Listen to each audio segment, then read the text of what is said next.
안녕하세요. 삶의 여정 속에서 하나님의 숨결을 발견하는 시간입니다. 우리는 살아가면서 수많은 우연과 마주합니다. 예상치 못한 만남, 기대하지 않았던 기회. 세상 사람들은 이것을 행운 혹은 우연이라 부르곤 하죠. 하지만 하나님의 사람들은 조금 다르게 이야기합니다. 우리는 그것을 섭리라고 부릅니다. 바로 정확한 시간에 정확한 장소에서 일어나는 하나님의 일하심이죠. 기도를 통해 이루어지는 사건들, 하나님께서 친히 계획하시고 영감을 주시는 놀라운 순간들입니다. 오늘 우리가 나눌 이야기는 바로 그 하나님의 완벽한 계획, 그분의 섭리에 관한 것입니다. 세상이 말하는 막연한 행운이 아닌 우리를 가장 좋은 길로 인도하시는 하나님의 신실한 손길을 함께 느껴보는 시간이 되기를 바랍니다. 이 귀한 말씀을 듣기 전 잠시 시간을 내어 구독과 좋아요를 눌러주시면 더 많은 분들에게 하나님의 은혜가 흘러가는 귀한 통로가 될 것입니다. 이 말씀을 나누는 여러분의 손길 위에 하나님의 축복이 함께하기를 기도합니다. 이야기는 예수님께서 십자가에 못 박히시고 부활하신 그날로부터 시작됩니다. 엠마오로 가는 길 위 두 제자가 슬픔에 잠겨 걷고 있었습니다. 그들은 깊은 실망감에 빠져 있었죠. 그들이 그토록 믿고 따랐던 예수님, 이스라엘을 로마의 압제에서 구원해줄 메시아라고 굳게 믿었던 그분이 허무하게 돌아가셨다고 생각했기 때문입니다. 그들의 기대는 산산조각 났습니다. 바로 그때 부활하신 예수님께서 그들 곁으로 다가오셨지만 제자들은 그분을 알아보지 못했습니다. 예수님은 그들에게 왜 그렇게 슬퍼하느냐고 물으셨죠. 제자들은 예루살렘에서 일어난 큰일을 당신만 모르느냐며 되물었습니다. 예수님께서는 그들의 잘못된 기대를 바로잡아 주시기 시작합니다. 그분은 모세의 율법서, 즉 창세기부터 신명기까지의 5권의 책과 모든 예언자의 글을 통해 성경 전체가 바로 자기 자신에 대해 증언하고 있음을 설명해 주셨습니다. 제자들은 예수님의 첫 번째 오심이 로마로부터의 정치적 해방이 아니라 인류를 죄의 더 깊은 속박에서 구원하시기 위해 십자가에서 죽으시는 것임을 깨닫지 못했던 것입니다. 그리고 그분의 두 번째 오심 때에야 비로소 이 땅에 당신의 나라를 세우실 것이라는 사실을 말입니다. 예수님께서는 성경 전체가 바로 당신을 가리키는 거대한 사진첩과 같다고 가르쳐 주셨습니다. 창세기부터 말라기까지 구약의 모든 이야기 속에는 예수 그리스도의 모습이 그림자처럼 예표처럼 숨겨져 있습니다. 오늘 우리는 그 수많은 그림 중 하나, 바로 창세기 24장에 기록된 위대한 사랑 이야기에 초점을 맞추어 보려고 합니다. 이 이야기는 단순히 한 남자의 아내를 찾는 여정을 넘어 성령 하나님께서 지금 이 시대의 우리를 위해 어떤 일을 하고 계시는지를 보여주는 놀라운 비유이기 때문입니다. 자, 이제 이야기의 막을 올립니다. 창세기 24장은 이렇게 시작합니다.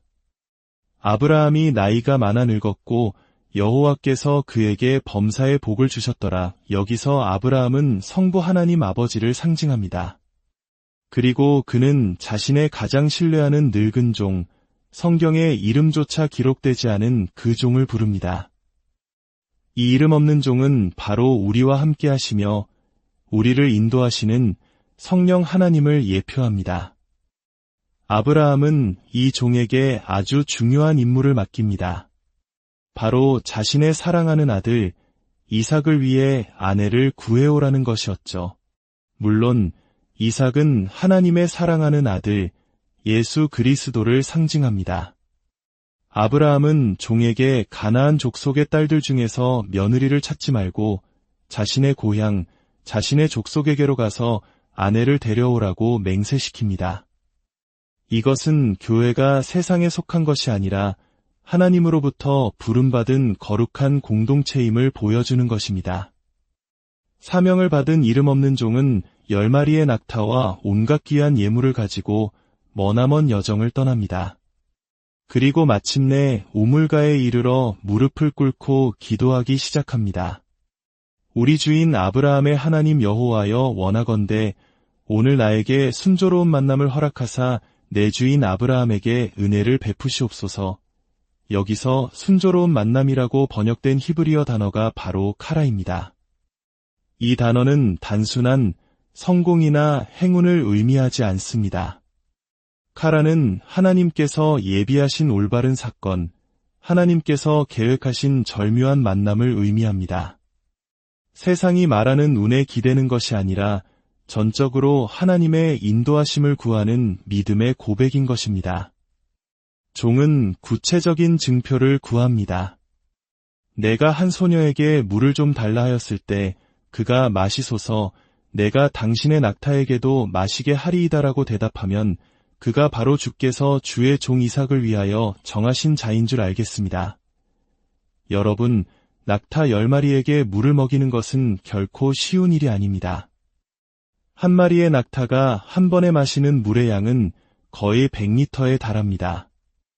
10마리라면 거의 1000리터, 즉 1톤에 가까운 물을 우물에서 길어 올려야 하는 엄청난 수고입니다. 이것은 보통의 친절을 넘어서는 헌신적인 사랑과 섬김의 마음이 없이는 불가능한 일입니다. 기도를 마치기도 전에 리브가라는 아름다운 소녀가 물동이를 메고 나타납니다. 종이 그녀에게 물을 청하자 리브가는 즉시 물을 주었을 뿐만 아니라 당신의 낙타를 위하여도 물을 길어 배불리 마시게 하리이다 라고 말하며 서둘러 우물로 달려가 모든 낙타에게 물을 길어다 주었습니다. 종은 말없이 그녀를 지켜보며 여호와께서 자신의 길을 형통하게 하셨는지 아닌지를 알고자 했습니다. 여기서 형통하게 하다라는 히브리어가 찰라흐입니다. 이 단어는 성경에서 형통이라는 의미로 처음 등장하는데 중요한 것은 이것이 단 한 번의 성공이 아니라 여정 전체를 의미한다는 것입니다. 하나님은 우리 삶의 특정 순간만이 아니라 우리의 자녀 양육의 여정, 직장 생활의 여정, 신앙의 여정, 즉 우리가 주님을 얼굴과 얼굴로 뵙는 그날까지의 모든 여정이 형통하기를 원하십니다. 종은 이 모든 것이 하나님의 인도하심임을 깨닫고 머리를 숙여 여호와께 경배합니다.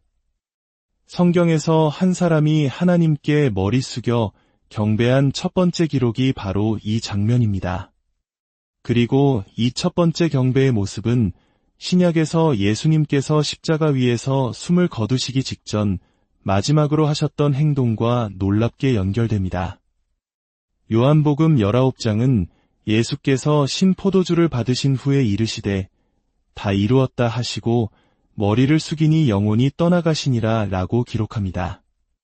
많은 사람들이 죽음을 맞이할 때 힘없이 고개가 떨어지지만 예수님께서는 의지적으로 경배의 행위로서 먼저 머리를 숙이시고 그 후에 당신의 영혼을 아버지께 내어드리셨습니다.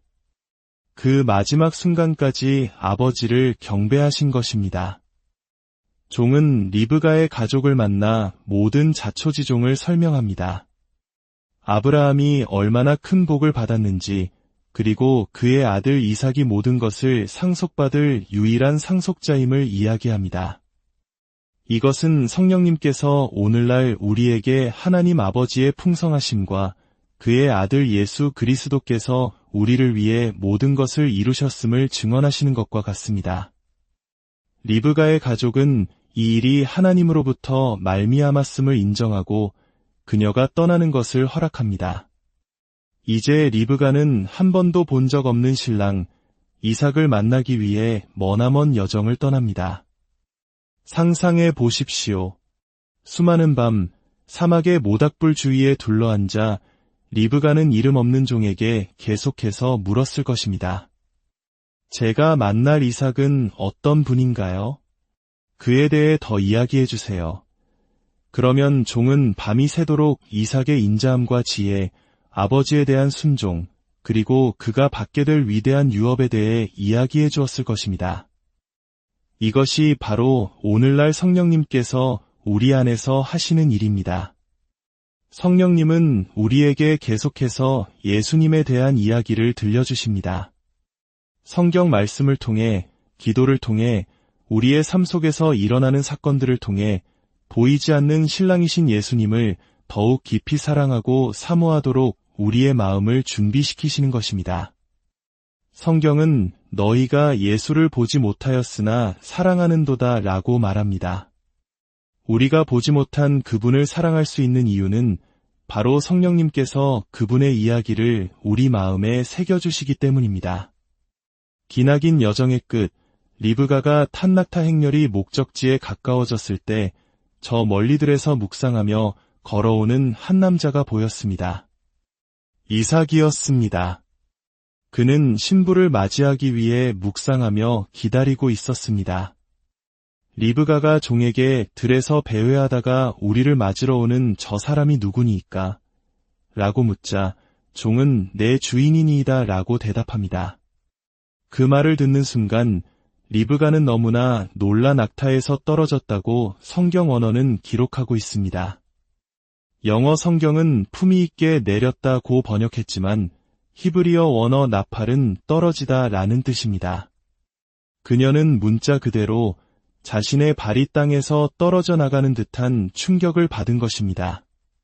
한 번도 본 적 없지만 밤새 이야기를 들으며 사랑에 빠졌던 그를 실제로 마주했을 때의 그 감격은 그녀를 압도하기에 충분했던 것이죠. 그리고 언젠가 우리도 그렇게 될 것입니다. 이 땅에서의 여정을 마치고 우리가 그토록 사랑하고 기다렸던 신랑 예수 그리스도를 마주하는 그날, 우리는 말 그대로 그분에게로 들려 올라가 그분의 품에 안기게 될 것입니다. 그것을 우리는 휴거라고 부릅니다. 이야기의 마지막은 이러합니다. 이삭이 리브가를 그의 어머니 사라의 장막으로 들이고 그를 맞이하여 아내로 삼고 사랑하였으니 이삭이 그의 어머니를 장례한 후에 위로를 얻었더라. 사랑하는 성도 여러분, 오늘날 예수님께서는 당신의 백성 이스라엘로부터 배척당하셨지만 이방인 중에서 부름받은 우리, 즉 교회를 통해 위로를 얻고 계십니다. 우리는 바로 위대한 사랑 이야기의 주인공, 리브가입니다. 우리는 아직 신랑을 직접 보지 못했지만 성령님의 인도하심을 따라 믿음의 여정을 걷고 있습니다. 성령님은 오늘도 우리를 진리와 은혜로 단장시키시고 예수님의 이야기로 우리 마음을 가득 채우시며 마침내 신랑을 만날 그 영광스러운 날을 준비시키고 계십니다. 여러분의 삶이 결코 우연의 연속이 아님을 기억하십시오. 여러분의 모든 만남, 모든 사건 뒤에는 여러분을 신부로 삼으시기 위한 하나님의 놀라운 카라와 찰라흐가 숨어 있습니다. 이제 두 손을 가슴에 모으고 함께 기도하겠습니다. 사랑의 하나님 아버지, 오늘 말씀을 통해 우리가 하나님의 위대한 사랑 이야기의 일부임을 깨닫게 하시니 감사합니다. 세상의 행운이 아닌 하나님의 섭리를 신뢰하며 살아가게 하옵소서. 우리를 그리스도의 신부로 준비시키시는 성령님의 세밀한 인도하심에 날마다 순종하게 하시고 보이지 않는 주님을 더욱 뜨겁게 사랑하게 하옵소서. 이 한 주간 살아갈 때에도 주께서 예비하신 절묘한 만남, 카라의 축복이 우리 삶에 가득하게 하옵소서. 우리의 모든 여정이 주 안에서 형통케 되는 찰라흐의 은혜를 경험하게 하옵소서. 주님께서 당신의 천사들을 보내어 우리의 길을 평탄케 하시고 모든 위험과 악한 영의 세력으로부터 우리와 우리 가정을 지키고 보호하여 주시옵소서. 주님의 선하신 미소가 당신을 향해 있으며 당신과 사랑하는 이들에게 은총을 더하시고 당신과 당신의 가정에 하늘의 평강, 살롬이 가득하기를 우리 주 예수 그리스도의 이름으로 축복하며 기도합니다.